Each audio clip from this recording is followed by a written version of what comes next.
5 different heads: salary, business profession, capital gain, other sources and house property. और इसके अलावा फिर आपको देखना है इससे जो भी इनकम अर्न की है उस पर आइदर टीडीएस और एडवांस टैक्स डिडक्ट होना है।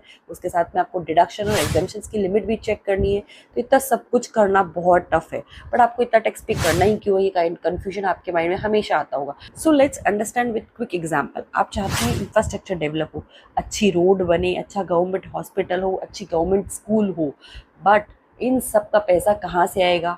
तो सिंपल सा आंसर है, ये सारा पैसा डायरेक्टली या इनडायरेक्टली हमसे वसूला जाता है। तो आप जो भी कंज्यूम करते हैं उसमें आप इनडायरेक्ट टैक्स पे करते हैं, जीएसटी पे करते हैं, और आपकी इनकम के बेसिस पे आपको डायरेक्ट टैक्स पे किया जाता है। तो यही पैसा कलेक्ट होके गवर्नमेंट के पास जाता है और गवर्नमेंट से ये सारा इंफ्रास्ट्रक्चर डेवलप होता है। So this is the way whole system will work. So in the beginning of 2026, we have to understand 5 different heads of income.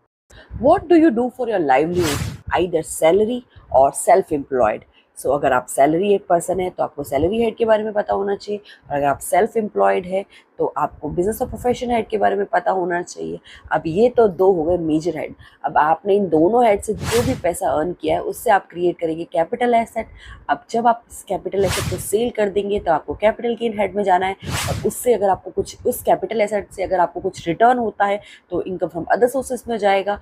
और अगर आपने कैपिटल एसेट के फॉर्म में कोई हाउस प्रॉपर्टी खरीदी है और उससे अगर रेंटल इनकम होती है तो वो आपके हाउस प्रॉपर्टी हेड में जाएगा। तो ये हो गए आपके कुल मिला के 5 head of income. I hope you get that point.